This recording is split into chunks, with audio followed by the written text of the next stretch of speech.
So I recently had a chance to visit Botswana. And you might be wondering where Botswana is located if you're listening to this. And Botswana is one of those countries that is located in the southern of Africa. So it is one country that is landlocked that borders South Africa, Zimbabwe, Namibia. And so it is very well known. If you are a history reader or a geography reader, then you must have seen it being touted for its diamonds as well as its elephants.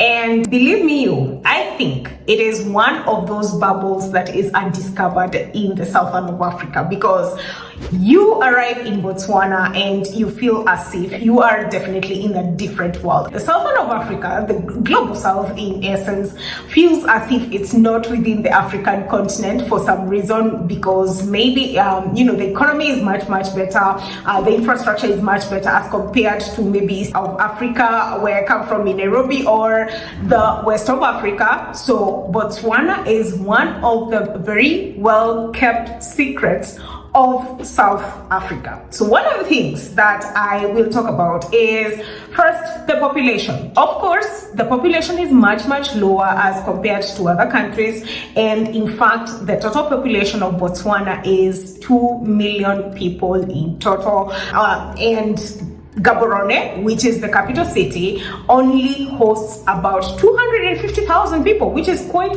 small. If I compare this with Nairobi, I mean, there's no comparison at all, because Nairobi has almost 4 million plus and going people circulating within the capital city itself only. So as you can imagine, having this small population, everything else is all in place, because the infrastructure is so good to the extent that you wonder whether you are in an African country. And what I talk about infrastructure is the roads and how they have kept their buildings and how they have kept pretty much everything in history, their museums as well, their reserves, which I never got a chance to actually visit this time round, the Okavango Delta, as well as the things like Mokolodi Nature Reserve, which I will definitely have to go back and visit once again. But things are really well kept, and one of the things that I was told is that the government is very hands-on in Botswana in terms of keeping the infrastructure, helping the people, and being accessible to the people, because it's not something that is very popular within the African continent. And one of the things that I was told is that in case there is an issue, the president is always very available. In fact, you can easily book an appointment with a parliamentarian in case of any issues within your vicinity, and the rules are really something that they follow. And I was really amazed, because I think they live within their own bubble, and it is a good bubble to see within the African continent. Another thing that I was told is that, for example, if you're going to the university and you're going to study a degree, then you get to study for free. You also get to have free healthcare, which is not something that is very common. And in fact, when you're in the university, you get to have a stipend, a monthly stipend paid to you by the government. And it was in the tune of around 350 euros, depending on the rate, because it's about, I think, 5,000 pula in their currency. And the currency is very good, let's mention that, because comparing to Nairobi, once again, or even to South Africa, 1 euro is equal currently to 140 Kenya shillings, or thereabout, depending. And 1 euro is also equivalent to around 20 rand, South African rand. However, 1 euro is equal to 13.9 or 14 pula, if you may convert it. So 1 euro is 14 pula in Botswana. So the economy is all up there, and so this makes quite a few things very expensive, things like vegetables, because again, Botswana is, most of it is actually a desert, which means that they obviously have to get some produce from places like South Africa, from Zimbabwe, and so on and so forth. And you find like things like groceries, like fruits, like vegetables, are quite expensive, because they have to be brought from South Africa, and obviously they become super expensive. However, other things, for example, the meats there, You know, the meat we talk about in Kenya does not meet the same way the meat in Botswana meets. So, one of the things that Botswana is known for, obviously, is for their meat. And the meat really tastes much better than any other that I have tasted in a long while, which is one of the other things that perhaps could take you to Botswana. As well, it is known that Botswana is one of the leading producers of diamonds. So if you're looking for diamonds, and the real authentic diamonds, then Botswana is definitely your country. However, you need to cough quite a bit of money, because the trade of diamonds there is quite on the high, and you know, you would need to cough some shillings or some euros or some dollars, depending on which currency you're looking to spend. Now, another thing that I noticed about Botswana is the slowness and African time of people. People are not in a hurry to do so many things. It's an easygoing life. So if you are used to quick, chap, things being done as fast as you want them to be done, then Botswana is not going to be that place, because Botswana is one of those places where if you want to go and relax and have a slower life, slower things, then Botswana is for you for sure. Because one of the lifestyles of the people in Botswana is that they're not in a hurry to do so many things. However, they do definitely keep their own timings. One of the things that surprised me is the fact that it was quite interesting to see that they close their shops by 5. They open by 8 a.m. and they will close those shops by 5 p.m. And it's 5 p.m. on the dot. It's not gonna be 5:30 or 6. It's 5 p.m.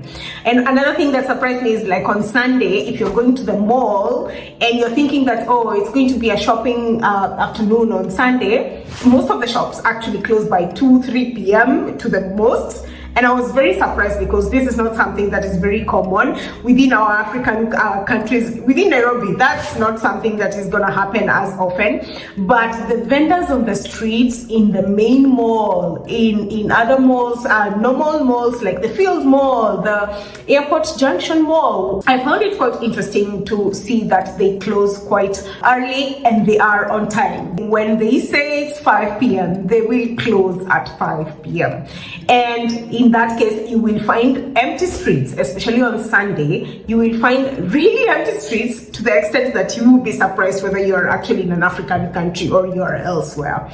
So that's another culture that I found quite interesting in Botswana. However, they are quite lively in terms of, you know, the dances. I could walk on the streets and hear loads of amapiano, and, you know, obviously just because they are within the southern of Africa, and I really actually enjoyed the environment. However, if you are visiting Botswana, please note that, one, it is very hot or very cold, depending on when you go. If you go during their winter, then it is actually favorable weather. However, their winters can get quite cold. In fact, one of the days that I was there, it was -2 degrees, which was very interesting for me to see, because I'm not used to that kind of weather. And also, if you go when it is during their summer, it's quite hot. So because it is situated within a desert. So that's one other thing that you need to notice. You also need to notice that Botswana was a British colony. In fact, it was a British protectorate, and which means that they still have the British culture very well ingrained. So in terms of driving, in terms of the plug, the 3 plug that we use in Nairobi as well would be the same. In terms of the shops that I could find there, shops that are very British oriented, things like Nando's, Wimpy, and all these kind of chain stores that we are used to. Also in Nairobi, there used to be some Nando's and Wimpy, and then I don't know what happened, and we just decided we don't need them anymore. I think another thing that I really appreciated within the country is how they really are hospitable. They were nice people to meet for the most part. Obviously, it's not a perfect country like any other. And another thing that I noticed is the ease of moving around within the city. It's very easy to walk around. And in fact, if you have just a weekend to travel to Gaborone, then it's going to be enough for sure, because you can go around within 1 day or 2 days and you are good to go. However, if you want to have a little bit of the nature and understand the culture much more, then it would be very important for you to go to the Okavango Delta, which is something that I plan to go and do whenever I go back to the south of Africa, because I still have a bucket list that I need to cross-check for sure. And the Okavango Delta, and obviously the fact that Botswana is known a lot for its elephants and its nature, and a safari within Botswana would be one of the things that you really need to do. Now, you might wonder, why am I doing this video? Is obviously to bring you along a little bit, as I had said within the start of this year, that I will bring you along into my small little travels that I do once in a while. I have to plan them very well. One of the things that I would want to obviously encourage you, because this channel is a travel channel as well as study abroad and dare abroad. If you are looking maybe to go to the south of Africa, perhaps Botswana could be one of the countries that you go to perhaps to study, especially in the University of Botswana. It has a lot of good courses and quite a lot of funding, that there's a lot of collaborations between the University of Botswana and other universities, and it really supports innovation. So if you are into things like engineering, or you are looking to study something that is within the science field and are an innovator, then Botswana could be one of the places that you target. You obviously can target Botswana for other things in business. For example, if you're looking to do things in retail, in banking, in finance, there are lots of international companies as well within Botswana. In fact, Gaborone is known to be one of the hubs that headquarters quite a lot of international businesses as well as retail industry, and this could be one of the things that you can target and do business in Botswana. I mean, I think it really depends on you, because my experience as well as your experience could be a little different. But if you're looking to just go take a breather, if you're in South Africa and you're thinking, or you want to take a quick breather, you can definitely access Botswana either by air or by road. The road is very good between Botswana and South Africa as well.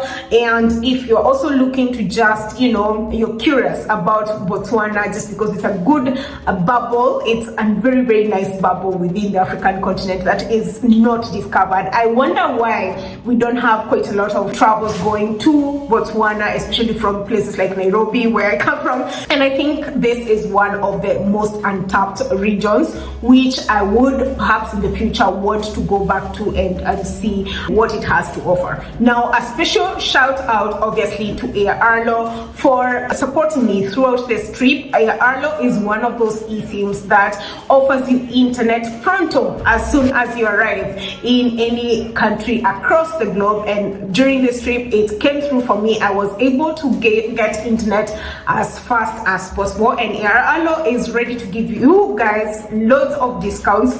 If you click on the link that I will leave on the description below, you should be able to get a discount for your next travel. And I do hope that this channel actually pushes you to go to the untapped regions, to that country that you have been thinking of, to that place that you have been toying about over and over again. You can do it. You just need a little bit of planning. And obviously, again, if you also want to stock the flights and see the prices of the flights, I will also leave another link for Skyscanner, where you can be able to simulate your flight seamlessly without a worry, and be able to see the cheapest of flights whenever and wherever you would want to go. I would hope to see you travel and explore this world, and maybe go study somewhere and move somewhere else. And I do hope that this video has been an interesting video for you. Please give it a thumbs up, join my membership, and please ensure that you can also share this video if it in case helps someone else, to give them the push to go to Botswana. Obviously, my travel was quite short and I got to enjoy the city for quite the bit of moment, and I do hope that I will keep bringing you along in my small little travels whenever I do them. Otherwise, please go ahead and comment and send me an email in case you do need any type of assistance and consultation. And until next time, bye.